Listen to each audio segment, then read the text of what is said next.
Next up on the program, let us talk to our next guest. He is main eventing the UFC's debut in Moncton, New Brunswick on October 27th.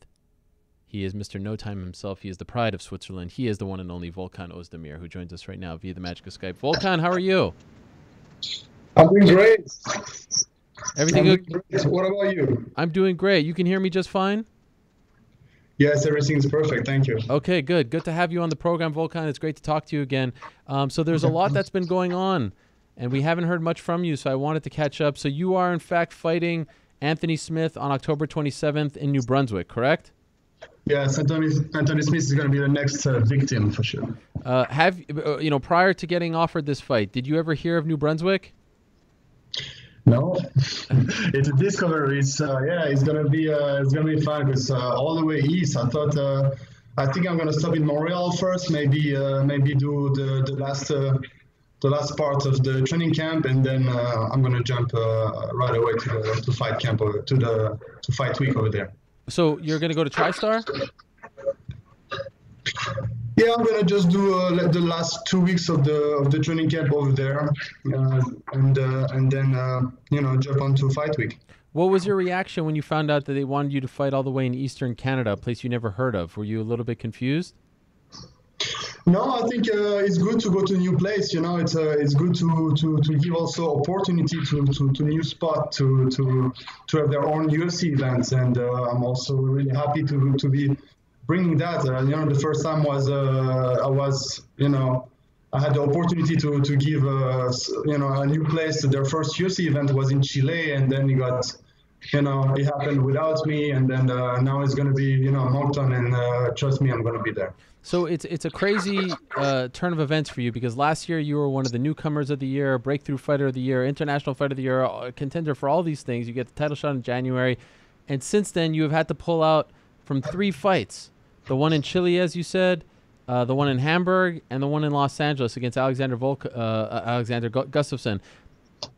I can't imagine the frustrations at this point. How are you dealing with all of this? It's nothing I can do about it too much. I was trying to do the best thing for me. So I always wanted to have a fight ahead of me. I always wanted to have a fight schedule, especially after the DC fight. And if everything would have been according to the plan, we will have not been slowed down with the court stuff and everything. Everything will have been done. I will be able to fight in Chile. That will be my first fight. One more fight. I was aiming for Hamburg, and then again the case got pushed back, and it took its time. And but now everything is behind me. No more problem, and then I just can't wait to go forward with everything. So Hamburg and Chile was because you couldn't travel, right? Yeah. So we try. Then we start working with the UFC. We tried just to be sure. They moved my fight to LA, and then I was fighting Gustafsson. But in the very same week, 2 weeks before the fight, I broke my nose for the second time, and then I was, it's all about the health first, and I think it's not smart to go in number 1 contender spot with a big injury like this. Sure, and I'm going to ask you about the nose in a second, but I'm just curious, why couldn't you travel? Like, is it just because you had this pending case that now has been resolved, of course? And I'll ask you about that in a second. But why did I was confused as to why you went from no international travel in Chile, and then they booked you in another international fight in Germany. Shouldn't they have learned from the Chile situation that it's best to keep you in the United States? Everything was supposed to be over with really fast, but then I cannot enter into details, but it took its time. It took the time it took. It got pushed back 2-3 times, and then of course I cannot do nothing about it. And now everything is resolved. Everything is behind me, and I just can't wait to be fighting again, because I miss that. Sure. I've been watching the event in LA.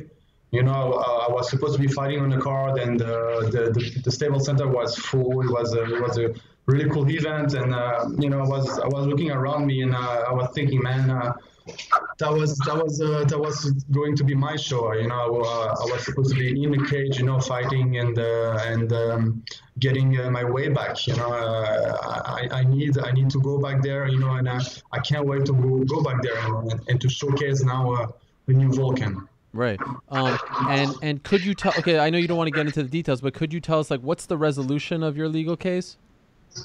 Oh, the charge got dropped. So now everything is finished, and then it's behind me. Not on your record, no problems. It's completely gone. Yeah, yeah.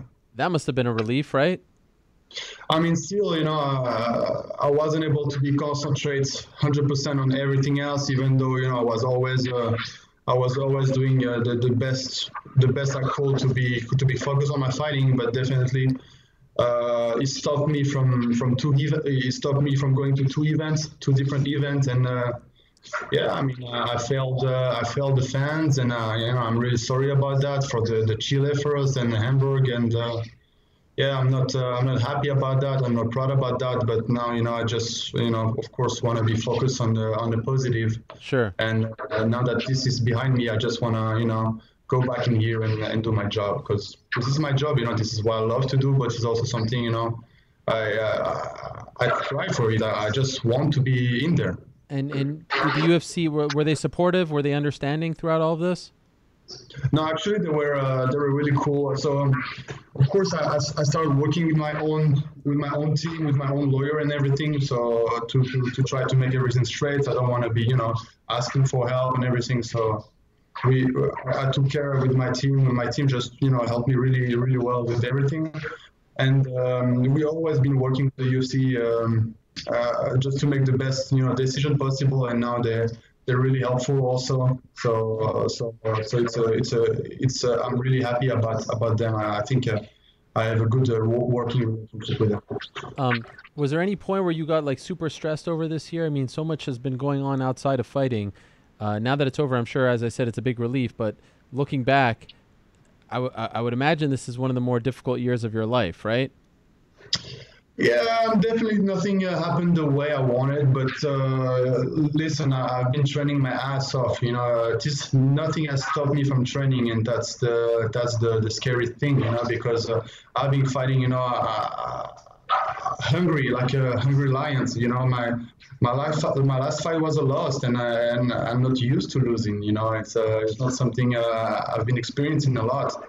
And even though I fight with now somebody that is ranked number one, you know, pound for pound, and is considered one of the, you know, GOAT, still, you know, it's not good. It's not. I don't feel right. You know, I'm hungry. I wanna go back in there, and you know, outside stuff stopped me from going back in there, and now my hunger is just grew. You know, and you know, I can't wait. I noticed that you were cheering for Daniel Cormier when he fought Brock Lesnar. You put hashtag Team DC, even though, you know, he beat you, and you feel that way. How come? Because this is also you know, support. You know, if I don't want him to lose, you know, definitely, because if you lose, you know, also make me look bad, you know, kinda, you know, whatever. So always wishing the best, you know, to my former opponents, people I share the cage with, because also let's not forget about that. It's a experience, you know, like being in the cage with somebody, you know, trying to, you know, rip the head off, and somebody that fights you with all their heart, and you know, there's a lot of feelings involved with this, you know, like. This is causing pain, you know, hunger, like destruction. You know, you can feel weak, you can feel strong, you can feel, you know, like a god. You know, it's a big experience. So definitely, you know, being in a cage with somebody, you know, and try to kill each other. It's you know, it leaves its mark. You know what I mean. And I always wish the best to my former opponent, and definitely wish them well. How much did you know about Anthony Smith when you were offered him? Can you repeat? How much did you know about Anthony Smith when you were offered him? So if I remember, I saw one of his fights before, but then the very first fight, and I knew really who he was, and I was looking, was the one in Chicago. He fought my teammate, Rashad, and I mean, definitely that was a disappointment for me because Rashad is a good friend of mine, and always rooting for him. And then Anthony was the one fighting for me when I wasn't able to make it to Hamburg. So he stole Shogun out of me, Yes. But then he also make a great fight, So two first round finish to no time style, And then he caught my attention, and I was like, "Who's that guy?" And then next thing I know, UFC proposed me after my nose was broke, and there is the Gus story. Gus got injured and everything. UFC the next stuff they proposed me was Anthony right away.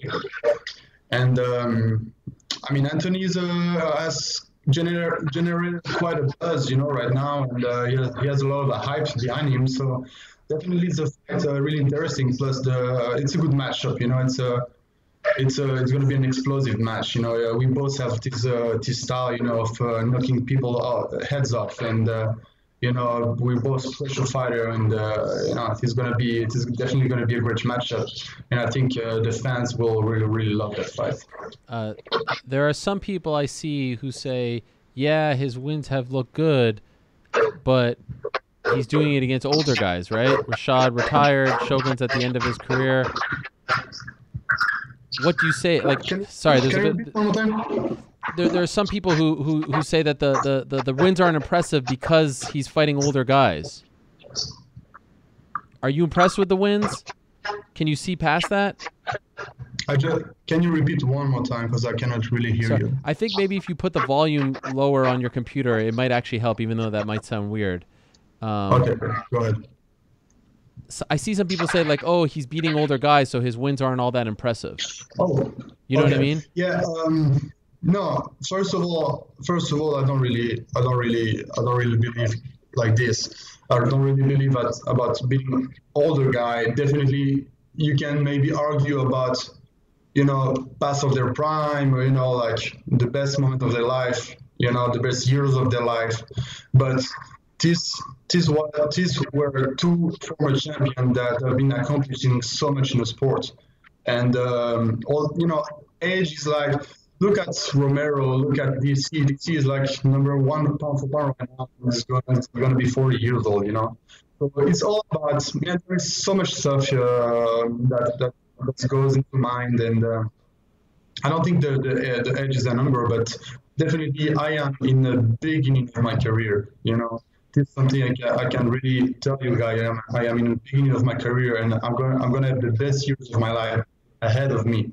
And this is something that's going to be different for Anthony. This is going to be what's going to cause him so much trouble.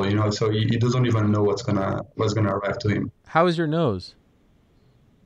My nose is good. I'm training the best way I can. I have a face mask.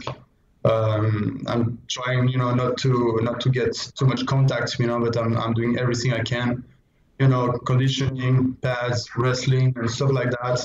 I just watch out with the live stuff, and everything is perfect. I just need to make sure I always wear the mask, and I don't have anything unexpected coming at me, and everything's perfect. How did you break it? Sparring, twice. So the first time it was just a hard sparring, and it was 7 or 8 weeks out before Hamburg, and I just told no one. I just kept on training. I wear those big masks, like headgear with the cage in front, for protection. And after it broke again during training, and that was I think during the fight week of Hamburg, 2 weeks before Gus, and then this was like too much, and my nose was completely on the side and huge, and then I was like, okay, now I need to some time off because I did all my camp again. I did all my camp with a broken nose and without being able to properly train and stuff like that. So definitely I did a lot of pad work, a lot of technique, a lot of drilling and everything. But you want to go there, you want to go there where you want to bang, you want to be able to go into a fight and know what you've been putting into work during the sparring session, Yeah, I saw the picture that you posted on Instagram. Your nose was like completely off to the side. How did you get it back looking like this? What did they do? Same day. We just pushed back from up to down, all the way down, and clack, clack, clack, clack, clack. Oh. And it was enough. We did that. Actually, the two time he broke my nose, we did the same stuff. Oh. Because the first time it was the same but not as big, and the second time it was definitely bigger. But we just pushed back, from up and down. Oh. And we just doing the whole school way. I don't need to be a model and stuff like that, so I don't really care about my physique and everything, but I think it looks straight. It looks fine. Because I know my nose, I know it's a little bit crooked, but I don't think you really see it. Did that hurt when they put it back? Actually, it didn't hurt. So no, it didn't bleed. It did not bleed too much. And I think that was a clean cut. It was a clean. The nose was broke clean. Yeah. So that's the second time you break your nose. Are you worried that you're susceptible to this now? No, the thing is, I didn't take. I was keeping on training all the time, so I did my fight camp with a broken nose. That obviously is gonna something is gonna happen one more time. It did. I was hoping my nose was going to break again, maybe during the Shogun fight, and because during the fight I just don't care, who cares, something's going to break anyway. Right. So, but you break before, and even if you control everything around you, there is always maybe something that can happen. So you gotta be really, you gotta watch out to everything you're doing. Now I definitely learned my lessons, and now I'm training the best way I can, also like this. But then the fight is also October 27, so I have time for my nose to heal and to put on the sparring session also before the war. It's an interesting time at 205. Before I let you go, I'm curious what your take is. We've had Ilir Latifi come out and say, "Oh, Daniel should, vacate the belt." Gus wants to fight him. Gus wants to fight someone else if he's not going to. You just fought him recently. That was his last 205 title fight. What do you think Daniel should do now that he won the heavyweight title? What should be done? I think Daniel should make a lot of money, but Daniel should not forget about me, because I don't forget about him. That's for sure. As I told you, I'm more hungry than ever, and I want that belt. And I just don't want that belt by fighting for a vacant belt. This guy beat me, and I don't like that. This guy just beat me, and I want to get my win back, and that's how I want to get the title. But then the thing is, I understand he has a fight, the big fight, like a big money fight coming with Brock Lesnar. I don't know how he's going to deal with his weight or with the 205 division. I don't think that's really smart to be fighting before Brock fights. But since he put a timeline, on his retreat, on his retirement, then everything is, I guess, is in a rush for him. So I don't know. I think it's a lot of politics right now. But I think the 205 division is becoming really, really interesting right now. There is a lot of new guys. The rankings has drastically changed since the last weeks. There is a new face, new people that change their spot. Like the top 5 is also is different one more time. And we have, newcomer, and also Krylov came back in the UFC, so it's gonna be pretty cool. All right, first things for you is October 27th, Moncton, New Brunswick. It's beautiful over there. You're gonna love it. And of course, you're gonna love Montreal as well. My hometown, great place, great for French-speaking people as well. Great team over there, so you're in a good spot. I'm happy that you're back, Volkan. Hope the nose gets better, continues to get better, and of course, good luck to you in October against Anthony Smith. That's a great fight. Thank you so much. I appreciate it. All right. Appreciate you coming on. There he is. No time. Volkan Oezdemir himself. Returning to action, as I said, on October 27th, the UFC's very first show in New Brunswick. They have been to Eastern Canada before, never to Moncton, never to New Brunswick. And what a fun fight that is at 205 pounds.